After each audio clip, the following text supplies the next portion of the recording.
set of 9 videotapes provides an opportunity to share in a unique experience where Stafford Beer introduces an audience to the world of managerial cybernetics. The event took place over 5 days in July 1994 at the Falcondale Hotel near Lampeter in Mid Wales. It was organised by the Liverpool Business School at John Moores University, where Stafford is Honorary Professor in Organisational Transformation and a Senior Fellow. The aim was to provide a video learning resource by recording discussions between Stafford and an audience that had little or no previous knowledge of the subject. Over the course of the event, Stafford explains the development of the subject from the initial scientific discovery of cybernetics.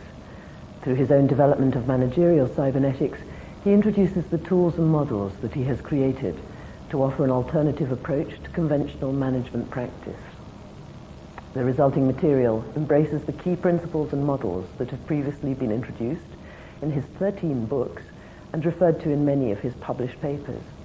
This is the first learning resource where all these have been brought together in one integrated way. Managerial cybernetics continues to be the only available scientific and coherent account of effective managerial practice. Stafford provides numerous anecdotes, applications and insights from the perspective of practitioner, manager and scientist.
If I ran a wire between those two, it's already stable and predictable.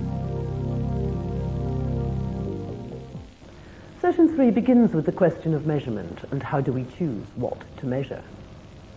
The measures that we already have are not necessarily relevant, as they are usually based on linear concepts and not on systemic ones. Systems are much more complicated than we think. In fact, they're usually a mess. Stafford pushes the audience to explore what would count as a measure of messiness. Ashby's definition and the use of the word variety is introduced and used as a measure of complexity. Variety, therefore, becomes the focus for this session. The consequences of using low-variety models to deal with highly complex situations are discussed with examples in the economy, education, publishing, and printing. This leads on to Ashby's law of requisite variety and an explanation of why so many management techniques fail to recognize what the system is and have inappropriate measures. Although the complexity of situations is often higher than we initially think, some of the complexity can be illusory. To illustrate this, Stafford leaves the participants with a problem called an exercise in what? See how they go about tackling this problem, even when there is a bottle of wine up for grabs. I have tried to paint a picture where we see that systems are much more complicated than we thought we may have thought they were. They're non-linear. They are immensely confused and complicated. We don't know where the boundaries are. They are basically subjective. Now, this is a mess. So what are we... And we also try to establish, I try to establish, that the measures we use are the ones we happen to have. then they're not necessarily relevant, and probably aren't relevant because they're based on the wrong ideas. They aren't based on causation, linear, etc., etc. So the question I left with you was, well, what could you measure? What is it we want to measure? Never mind saying, is it possible? What do you want to measure, given this mess? Have a go. Say something. It's only goodbye. Can I measure where you are in the mess? Well, that's a good idea, yes. But that's, again, very subjective, isn't it? Would it have to be something which is common to all the parts in the... It would, wouldn't it? Yeah. Do you think? Spot on that. Now, money is usually used because various people... So I've managed to stop blackguarding economists so far, but it's been very difficult. They are mainly responsible for these oversimplified accounts of what things do, and for the fact that they say, well, money is the measure of all things. We can reduce everything to monetary terms. Well, I don't think you can. However, what Chris says is absolutely true, isn't it? That you need something which is capable of taking in all this mess and measuring it. Now, if it's not money, what is it? Now, you don't know yet. I'm going to tell you, but the fact is, I want you to ask yourselves the question of what would it look like? What would it have to do? And Chris gave the first answer. It has to be available to the whole thing. What else could we say about it? What is going on here that matters? That the system works. That the system works. Okay, that's a very teleological answer. If you look at the mess we're in, what is the measure of the messiness? Is what I'm trying to get out of you. What? Somebody said it. Yes! Thank God somebody said it. It's the complexity. We are trying to manage complexity. Now, we used to say 40 years ago in management science, we have to deal with the 4 M's: men, materials, machinery, and money. So those are the things you measured. But actually, what you were trying to manage is complexity, not these 4 things at all. They are problems and constraints and all that stuff I mentioned earlier. So we need to measure complexity. Now, how do we do that? Well, we owe the answer to this to Ross Ashby, whom I've mentioned already. He saw this with very great clarity, and he used the ordinary English word variety to measure complexity. Now, you say this has higher variety than that, you can see that that roughly means that it's going to be more complicated. But I've already told you Ross was meticulous. That's not enough. So he defined variety as the number of possible states. Now we're getting very hard-nosed and scientific, aren't we? The number of possible states of something or of the system is its variety. Now, the subject tonight is in fact variety, and I really want you to get a firm grasp on this, because it's the essence of cybernetics to me.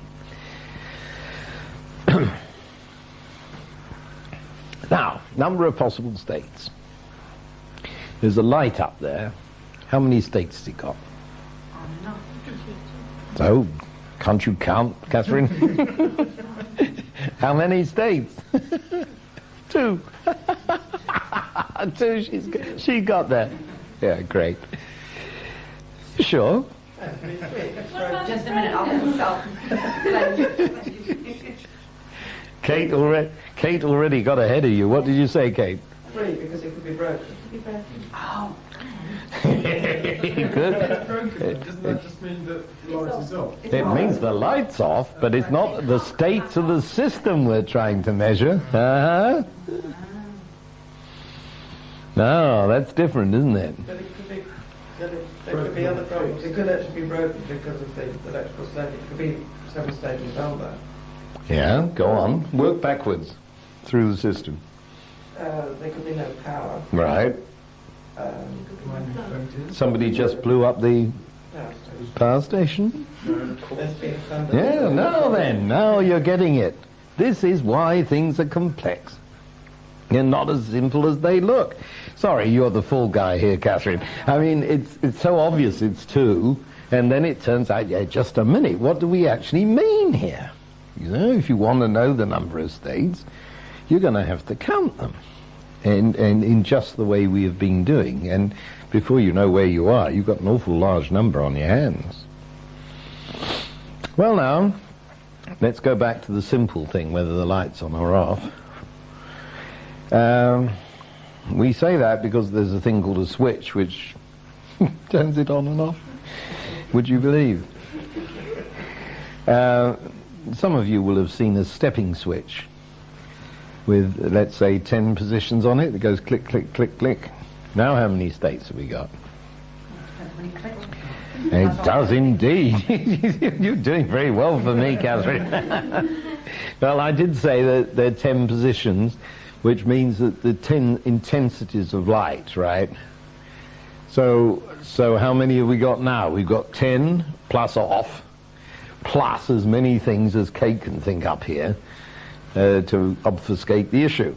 So, no, that's all right. Getting used to the idea of trying to measure variety? It's kind of weird. Not as easy as it looks. How would you see a lot of the switches these days don't have 10 positions, they just have a continuous. They certainly do. Well, you tell me, what's the variety of... It's infinite. It's infinite. Is it? You walk right into that, Glenn. Thank you very much. So this is a variable switch. You just move it, and somebody said infinite. That depends on the perception of the Kate's winning tonight, isn't she? Because, doesn't it? I had a swim, that's what So, what do you mean it depends on perception? Don't you answer this time, make somebody else work. She said it depends on perception. What's that mean? Perception of the system definition. Absolutely.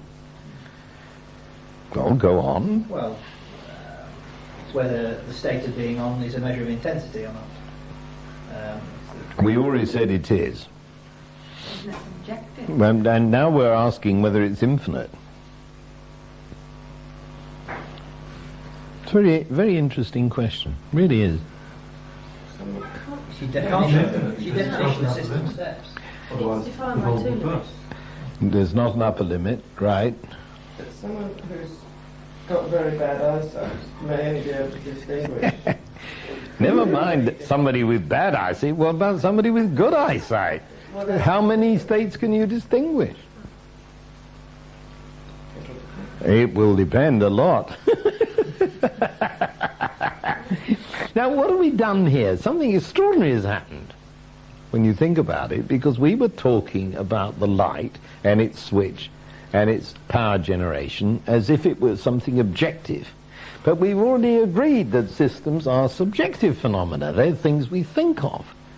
So what have we added, crucially added, when we talk about your perception of the system? Your perception. Yes. Individual's perception. That's getting better, you see. It's not a perception, it's just an abstract noun, isn't it? What perception? It's your perception, Glenn says. Well, of course it is. And so now we have this extraordinary thing, which is revolutionary in this thinking. It really was. That you suddenly realize that the observer is part of the system. And you can't talk about the system without this observer. Now, you see, 200-300 years of science said that there's a reality out there. We come along and measure it. If we can't see it, we invent the telescope. If it's too small, we invent the microscope. And always there's this objective reality, and I'm some kind of god with the instruments who's going to tell you what it's all about. But suddenly we see that what we are really talking about is a constantly interactive exchange between the observer and the system. Now, Actually, you see, this has been discovered in physics at the turn of the century. Does anybody know what I mean? Yeah. Heisenberg. Anybody else know Heisenberg? The principle of indeterminacy. Heisenberg realized this, and just look how long it took to get out of... I mean, this became the physics of quantum theory, quantum mechanics. Round about the turn of the century, look how long it took to get into the system. The system. When I was at school in the 30s, Einstein was regarded as a nutter. And I remember distinctly asking a physics master what the hell relativity theory was all about. And he said, well, it's obvious nonsense, my boy.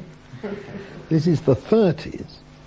Because Einstein says that parallel lines meet, and we know they don't. Period. I went away and thought about this, I mean, because obviously, in Euclidean geometry, parallel lines don't meet, and here's this guy saying they do. And nobody ever pointed out to me, I had to discover it for myself years later, that whether you think they meet or not depends on the axiomatic system you set up. And Euclid set up a system of axioms in which they didn't meet, and Einstein monkeyed around with that, and in his axiomatic system they do. So what's the big deal? The big deal is perception. See, because it's not a question of whether something called parallel lines meet. There isn't anything in nature called a parallel line, my friends, is there? You know, it's a construct that we put on it. And so what we think about it is conditioned by the way we look at it, just like the red filter. So, we are in dead trouble here, see, is what I'm trying to say to you. If we want to measure variety, we have first of all to specify what the system is that we propose to measure. And outstandingly, we have to include the observer in the loop. Now, the medieval people understood this. They had a thing called Ouroboros. Anybody heard of Ouroboros? Greek word. You may have seen the picture of Ouroboros without having heard its name. It's a snake that's eating its own tail, or two dragons which are eating each other. And this is a marvelous image, which shows us, you see, that that our whole language system and our whole perceptual system it does consume itself. And if you want to say anything, you've got to be very careful how you express yourself. Otherwise, you are into some kind of linguistic masturbation, to put it crudely.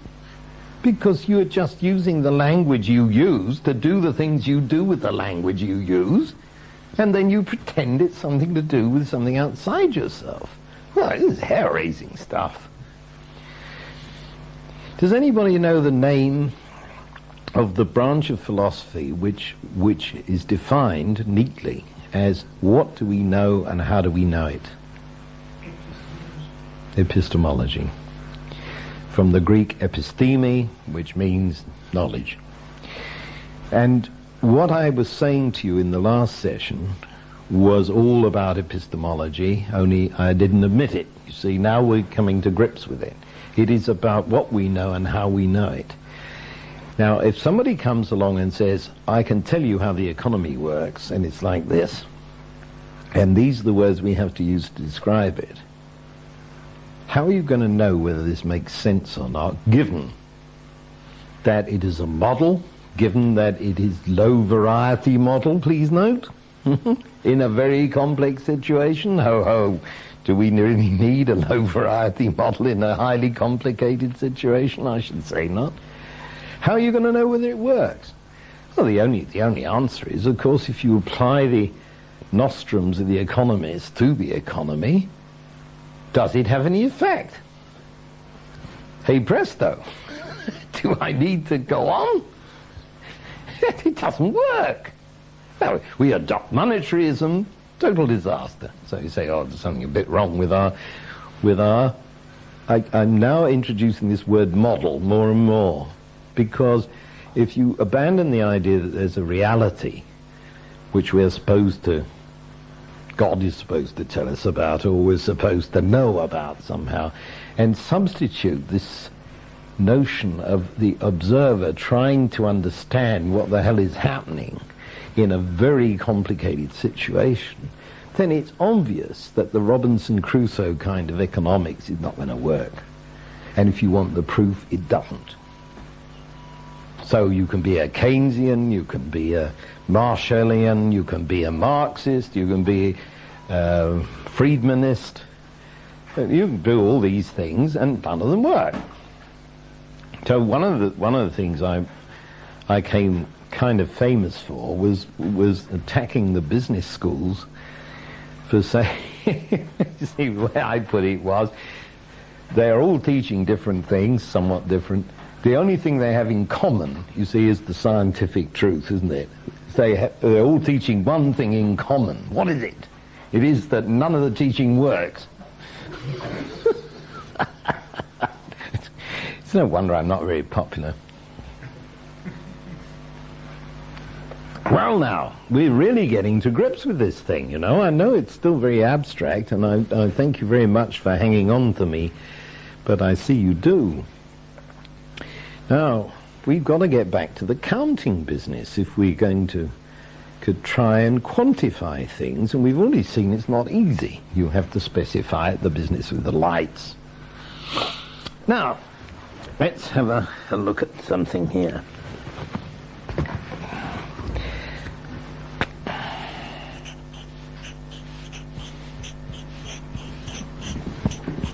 Somebody tell me the variety.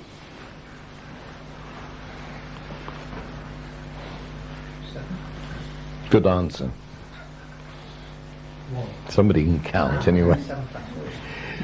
Ah, you see, you're all getting suspicious. Seven factorial. 1.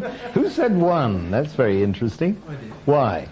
Because, as we said, it depends how you perceive it. Yeah. If you perceive them all to be simple crosses, Mhm. the same, then the variety is 1. That's right. You say I am in a universe of crosses. Yeah, something like that. So we get V equals 1. Our next bet was V equals 7. Well, there's an obvious reason for saying that. Now, somebody already began to wonder if that was adequate. Where do you go from there? Well, if the crosses are on states, for example. Yes. Then that's Yes. where you start coming to 7 factorial. Yes, that's right. You start 1 to 1 Well, let me take a little discussion here before we get to that. See, if we're talking about a system, then we have a suspicion that this is a system, then these things are interconnected. And the question arises, how many ways are there of interconnecting 7 things? Who knows? Pardon? Depends if you're arranging them in a line or in... No, it's all the possible interactions. I didn't arrange them in the line for that reason. So this is related to this essay. Pardon? 6 times 7 is the answer. It is V equals n into n minus 1. And in this case, that's 42. Now, you're all very sophisticated people, because if you weren't, you would say it was 21. Why would that be?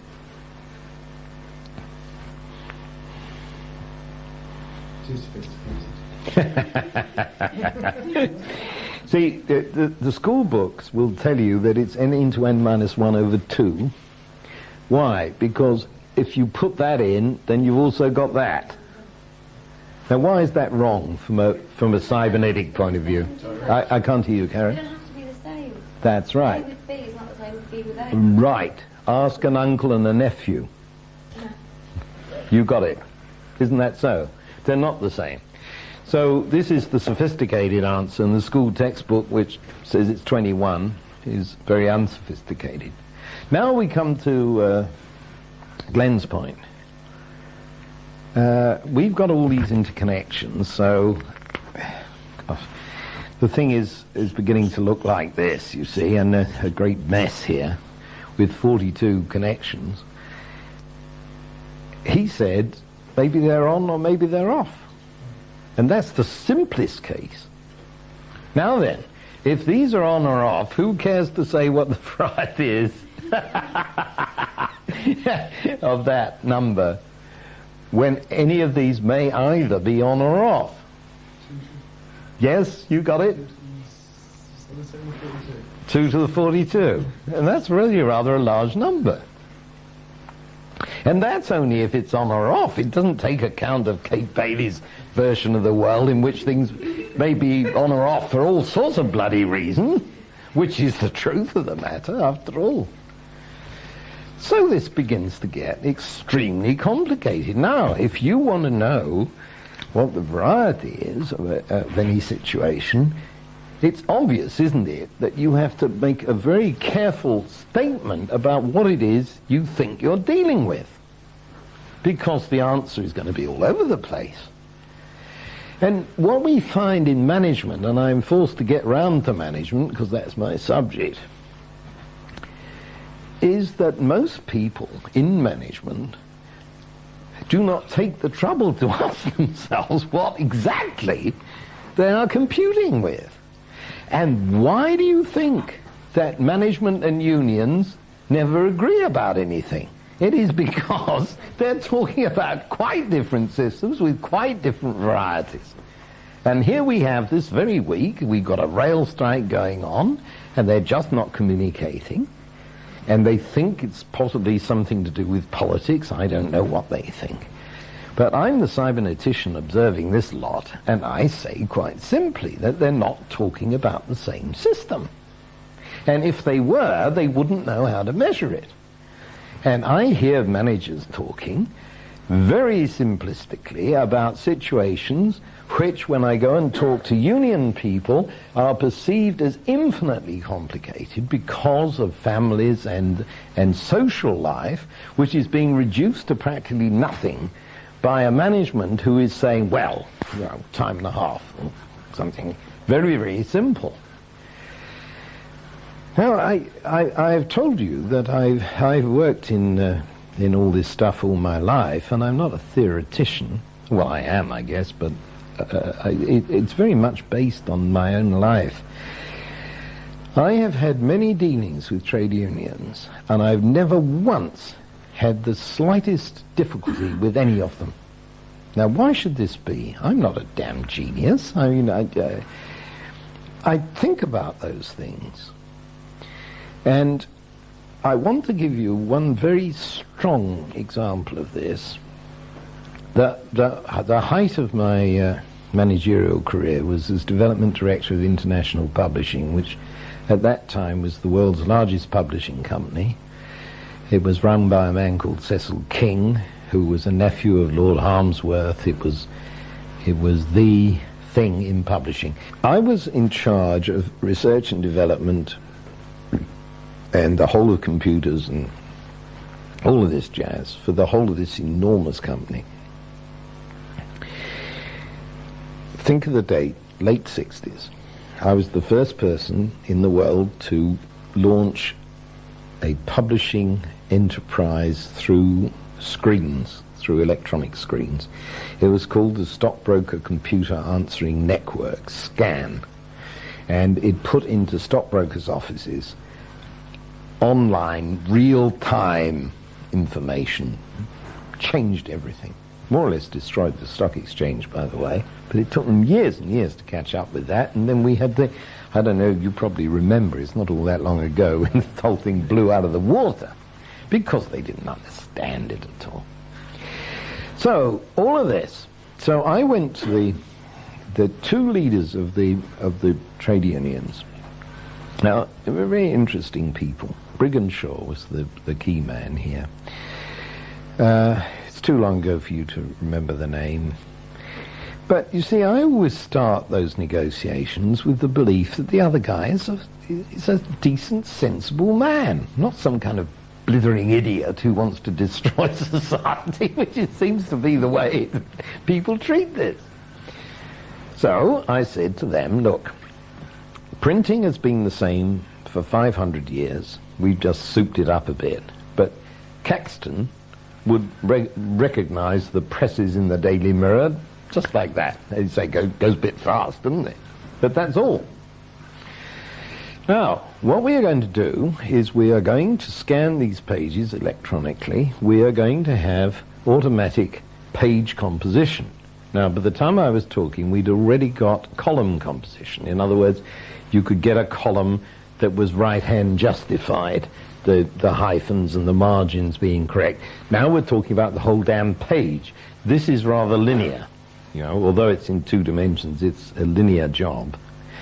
The whole page is a very different matter because you've got to put in the photographs and the works. Well, my lot solved the problem of automatic page composition, and you'll notice that this makes most of the printing unions redundant. So before I told my colleagues on the board about this, I saw the trade unions and I said, look what we got here. And I left the page with them, and the cleverest man in the union delegation wrote me a note saying, Stafford, the writing is on the wall, do you have to make it so bloody obvious? Isn't that nice? See, don't take this guy out to lunch and say, well, okay, what are we going to do? Now, the problem, of course, is that the unions are conceived like medieval guilds in many cases, and certainly in the printing unions. You know, you apprenticed your son, and he inherited the job, you know, and suddenly somebody comes along with a bunch of electronics and says, put away your hot metal, it's all over. So I said to them, look, it's obvious, isn't it? This is going to happen. Whether I like it, you like it, no, this is here. Now, how do we look after your members? What we have to do is train your members in electronics. That's all. Most of your kids are at school. You don't have to take them into hot metal, which is a dead loss. Let's put them into electronics. Now, I said, my company will subsidize that for you. We will give you scholarships and so on to get into electronics and take over this technology, and you'll be just the same as you are now. No problems at all about it, really. So why didn't it happen? I put that to the board of IPC, and they were very dubious because they lived like this, you know, all these years. Now, IPC was very advanced in having me there, I can tell you.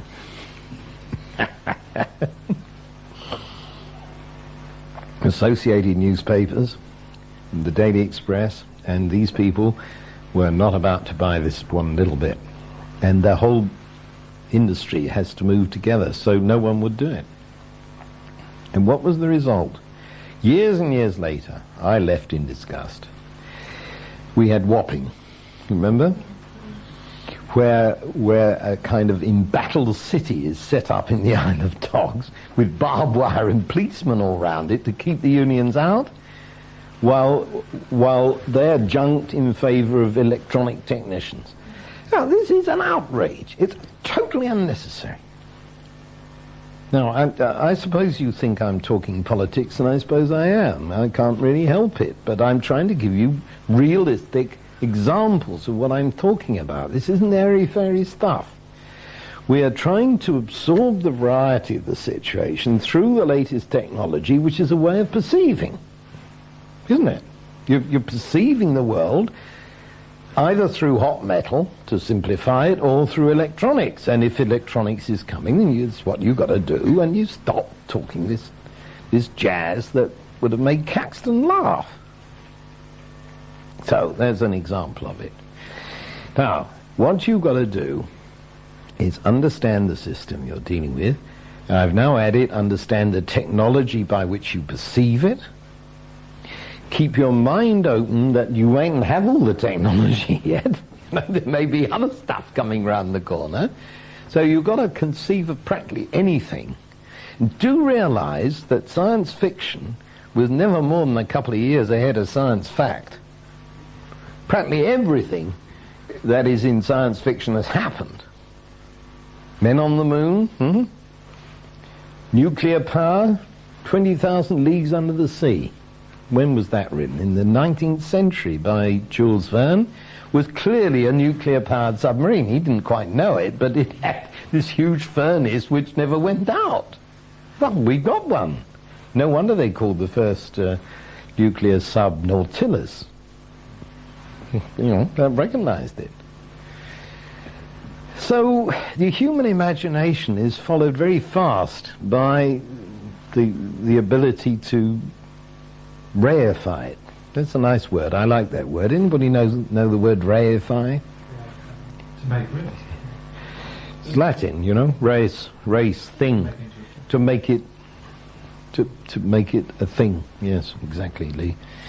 So we reify our imaginations, and we are constricted only by the models we have and the variety we can handle. This is a new universe, folks. It really is. And you start looking, this is why I challenge you to look at the newspapers. Start looking at it in this light, and you will find that the arguments people are having are bizarrely unreal. They're living in a dead world. It's all over. And we have to find the new way. We have to look. Somebody here speaks Spanish, I think. It's you. Picia. Caminante no hay camino, se hace camino al andar. Do you know this song? I'll translate it because nobody else knows Spanish anyway. Walker, there is no road. You make the road as you walk. I could give you that as a motto. It's wonderful, isn't it? Because if you follow the roads everybody's laid out, you're going to get to the same disastrous consequence. I was reminded earlier this evening, I was walking around in Israel, my only trip to the Holy Land, totally mind-boggled by everything. And I was walking in the hills outside, in the hills of the Sea of Galilee, thinking about Jesus, and I ran into a signpost and it said, Armageddon.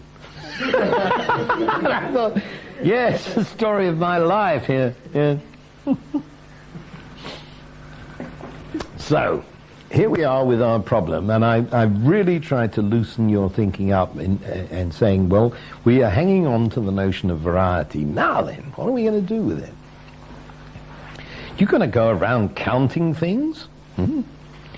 And trying to imagine how large they actually are and trying to count. This won't do. Can't do it, But we have been taught that measurement, mainly by accountants, we've been taught that measurement is an exact science, and that if there is a penny left over at the end of the day, the entire banking staff must be kept in to find this missing penny. But statistically, of course, the penny means nothing. It's experimental error. I mean, £1 million is an experimental error in most of this stuff. So that's not the way into variety. Now, let me try and gently suggest to you what is the way in. If I got up, I don't want to because my legs hurt me, if I got up and held up a coat of rather unusual size, let's say it's very small, it's very big, obviously. I say, I've got this coat going begging, does anyone want it? Now, how do we know who will fit this coat? Somebody might say, that's a very large coat, I am 6'5", I'll have it. Or somebody says, that's a very small coat, I'm the smallest person here, let me try it on. We say that kind of thing, don't we? So the varieties are being handled without counting, is my point. We have no problem in saying that's bigger than this, without calculating, as we've been taught we must, essentially, forgive me my accountants. If I said, I have this piece of furniture, will it go into that alcove? Unless it's very marginal, I say, yeah, it's going to go in there, or couldn't possibly. And that's the decision I want. Now, we could go and measure the alcove and measure the piece of furniture and say, well, the alcove is 3'5" and the piece of furniture is 7'6". I don't think this is going to work. We don't need to do that because we make comparative variety evaluations. And most of what we do in the real world is about that, I think. Now, if we start thinking of our problems in terms of matching varieties, we're onto a new ball game altogether. And so it's no use the minister getting up in the House and saying, we do not have the statistics for how many lesbians are running amok in Newcastle or whatever, as they do at the moment. That you wouldn't... no, I didn't mean they do in Newcastle. The ministers, thank you very much. Somebody rescued me. I do get into trouble sometimes. What we say is, let us look at what we can assess. Now, when I said measure, I don't mean count, you see, necessarily. Now then, let me give you this example. Here is a scientist from Mars, who's a very good scientist, but knows nothing about terrestrial matters, okay? Now, out there, he sees a green field with white lines on it and things we call goalposts at the end. And unknown to him, a set of 11 guys is practicing. And these guys all have red shirts on. And they start off down here and they run down this field and they push a ball between each other and then somebody slams it through the posts and then they take it back and they do it again. So they score 370 goals in the time, in half an hour that the Martian scientist is observing this. So he said, well, this is very interesting. What is going on here? So somebody says to him, well, we've discovered that this is a game called soccer, and that the objective of the game is to stop these people doing that. So what do the Martian scientists say? He's facing a very high variety situation. Now, what he notices is that the ball goes back and forth and always goes like that. So the Martian scientist says, well, let us put a big slab of concrete right there. And this can't get through it. So he does that. And then down come the 10 men in red shirts and they go round it and the Martian scientist says, bloody hell, I wasn't expecting that, you see. So then he tries the strategy. I mean, just think it through from his point of view. He tries the strategy of putting a lot of little posts all over the place. And now these people who are known for their dribbling, only he doesn't know the word, they're just having a fine old time running all around this stuff and still score 380 goals. Johnny says, well, what's going on? Clearly, these individuals, these 11 individuals, are governed by their own control system. They must have something in here somewhere that tells them how to operate. We must measure that. So the Martian scientist comes along with something that we should call an electroencephalograph, and he puts it on the head of these people and says, I will try and find out what's going on in Paddy's head when he's trying to get round Chris, the concrete post. You have an easy role tonight. Now, just please follow this through. I mean, it's bloody fascinating. What are you going to do next? You get all these brainwaves read out, and now you say, well, clearly they're communicating to each other somehow. How are they doing that? I don't know. So you wire all these electroencephalographs up to a computer, and you try and make a model of the whole darn thing. Now, this isn't going to work because everybody's going to fall over the wires. So now you have a huge R&D project, which is going to cost the earth, as to how you transmit by radio to the computer what's going on in the brains. Now you only have the problem of finding out the model whereby all these brains are interacting. Now, does this not have any ring of truth to you? This is how we proceed with things. Now, what is the actual answer to the problem of how you stop 10 men in red shirts scoring all these goals? Take the goalpost away. Take the ball away. Oh, there's an anarchist. What did you say? Take the ball away. No, yeah, another anarchist. Come on, you know the answer to this. Put another 10 people on the field. Pardon, Dave? Put another 10 people on the field equally matched. They have to wear white shirts. Yeah. Exactly. Now, you have discovered Ashby's law, which I think is as important to management as the law of gravity is to physics. What is it that you have just discovered? Much variety. Yeah. Only variety can absorb variety. You don't have to count all these states, you have to match them.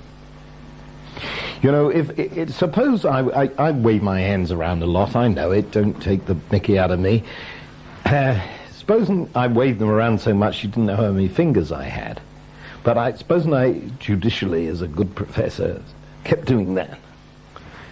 And you still didn't have time to count, but you would be able to say he has the same number of fingers on each hand. That is the sort of thing I'm talking about, where you're not counting, you're doing something much more sophisticated. You are matching variety. Now, all our problems arise from disobeying or attempting to disobey Ashby's law. As a matter of fact, you can't. It's a law of nature, you see. But we go around with management systems which consistently ignore this. Now, the Chancellor of the Exchequer says, well, I want to control the money supply and inflation. Then the economy is under control. What? All you're going to do is create all these people running around the goalposts, hiring hordes of accountants and lawyers. No problem. Then the Chancellor of the Exchequer is left standing there like a lemon. It's their favourite occupation, as you know. You've got a traffic policeman, stands at an intersection. The roads look like a swastika. They go like that and then turn round the corner, you see. He can't see anything. He's got a 3-mile queue down here. He doesn't know. So he's waving people on without regard to the total picture, which is our big system, holistic notion, because he doesn't know anything about it. Bless his heart, it's not his fault. And what I am suggesting to you, and it's mind-blowing, I think, is that all our management techniques fail to recognize what the actual system is, can't measure it because they're using the orthodox measures, don't understand the law of requisite variety, move in there with a crowd of glowing stuff and say, this is what we'll do, then it doesn't work. So what do they do next? Mrs. Thatcher was the great exponent of this. Oh no. Exactly. What did she do? They don't understand. We have to do it much harder. Push it. Sell it. Increase it. The fact that it doesn't work is going to get worse and worse. Well, that's too bad. We didn't notice that. Well, this is my whole message about management. And I've finished the first day with where I wanted to get to try and loosen up your thinking about this and see what really matters in this. Now, I'm not going to be so destructive in the next days. I'm going to try and build you a model of how to do this. But before I can offer that to you, you have to see why it is that our systems don't work, and you have to recognize that they don't. That's why the newspaper exercise. I want you to look at the newspaper and you will suddenly find, I guarantee tomorrow morning, I don't know what's in the newspapers, I'm not Merlin, I look like Merlin, but I'm not Merlin. You look at the newspaper, you will find examples lying all over the place of people who are trying to disobey Ashby's law because they haven't recognised it. You know, it's that simple. It's awfully simple. All great ideas are simple. In fact, the only opponents of cybernetics, some of my dearest friends among them, say that the trouble with Ashby's law is that it's a tautology. It's obvious and doesn't tell us anything. Well, I have tried to introduce it to you in a way whereby you can see that it does tell us something. Of course it's tautologous. The whole of mathematics is tautologous. If it weren't, it would be wrong. Doesn't mean to say it's useless. Does it? Now, I kept meaning to time myself. I didn't even bring the clock this time. How are we doing? We're still running. Well, we better stop. Now, I want, as I told you before, I want you to think about what I've said, sleep on it, talk to me in the morning, tomorrow afternoon about it, by all means. Look at the newspapers tomorrow. Look for validations, look for counterexamples, prove I'm wrong, whatever you like. Now, I also told you that I was going to give you a formal exercise. And I would like to end tonight by setting this exercise, and here it is, and I will dish it out, and you can spoil your night's sleep by trying to read that. But I want this recorded for the cameras, and I'm going to ask Kate Bailey if she would be kind enough to read it, because she has such a mellifluous voice. Sort this one out if you can, folks. An exercise in what? The problem. You have been appointed manager of a shop engaged in jobbing production and have been finding out the form, which is pretty awful. Some shifts go well, but on others two types of difficulty arise, either separately or together. One difficulty is that a shift may throw up a loss compared with standard. The other is that a dissident faction of work people may decide to cause trouble, and that consumes too much energy in handling the wildcat strike threat. It turns out that there are two matters under your control that bear on this. Some work attracts a bonus rate, and the loading of this work can be manipulated. It seems to be generally accepted on the shop floor that more than 30% bonus work is good, while less is bad. There is another, an unpleasant kind of job which you can always run, or not. This, according to agreements, involves a flat 10% extra payment for the whole shift. The production director has said that when you start on Monday, you must operate this system as best you may. But until delicate negotiations at a higher level are completed, he would like to see as little trouble as possible. So you set to work to discover what actually happens, and it follows a definite pattern. If there is smooth working, i.e. no dissidence on a shift, it will continue on the next shift, unless the proportion of bonus work is bad. Then there is trouble, unless it is clear that the previous shift made a loss, in which case the troublemakers make no headway because the earlier loss realistically explains the bad bonus. Indeed, if the bonus is good following a loss-making shift, trouble will certainly break out while people argue what the management is up to. If there is trouble on a shift, then that too goes on into the next shift, even when the bonus is good and the extra payment is made, if the first shift made a profit. But there is an interesting exception to this. If the extra payment work is not put in, this seems to be taken as a sign that the order book is falling and that men may be laid off. At any rate, the trouble stops. When the trouble shift also makes a loss, then this weakens the dissident's hand, and there is no trouble on the next shift, provided that the extra payment work is put in. Given a profitable shift, the dissidents will see to it that the next shift makes a loss, unless there was also trouble on the first shift. In that case, troublemaking is apparently too dangerous, because it doesn't happen unless both the bonus is bad and there is no extra payment, when the dissidents will get away with troublemaking again. After a loss-making shift, on the other hand, the next shift turns out to be profitable, so long as there was no trouble on the first shift. These dissidents are very careful. If there was, the loss will certainly continue. However, this whole situation is inevitably reversed if the extra payment is not made.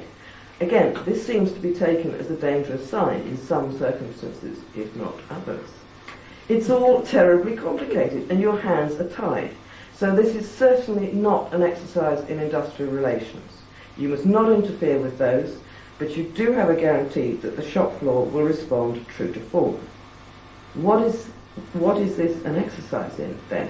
Can you solve the problem? Is there anything you can do to ensure making a profit and have smooth running as well? Tell you this much, we can work out from the state of affairs on the last shift Friday night that your first shift on Monday morning is bound A, to be in uproar, and B, to make a loss. Congratulations on the new job. And if it sounded as if I understood that, I assure you I don't. Beautifully read, Kate. Thank you very much. Who wrote that? I wrote it. It's a muddle, isn't it? Now, you see, this is trying to propose to you the muddle of real life. Now, what is an exercise in? You could tell me that already. Yeah, exactly. It's an exercise not in accounting or man management, because that's all taken out of it. But it's still very complicated. It's an exercise in complexity. Does anybody think if they sit down hard and work on that, they can solve it? If I could, I'd have done it at my company. Well, I always put this to my undergraduate students, and I offer a bottle of wine to the first person to give me the answer. And every year for 5 years somebody's done it, so there's a challenge for you. Do we get... Oh yes, oh yes. Yeah. Now, what I'm going to show you in the course of the days, as a sideline as it were, is how to solve this, because obviously there are going to be ways, by looking at this cybernetically, systemically, that you can solve it. But I would quite like you to try, if you're willing, just to try and get the feel of it. And tomorrow I will explain more about it. But please join the fun. Because I'm not doing this to penalise you or be vindictive or something. I want you to see that real life is very complicated. And that sounds very complicated. It actually isn't, you see. So the question is, can you spot it? And if so, how? And are there techniques that would improve the matter? There are. Good night.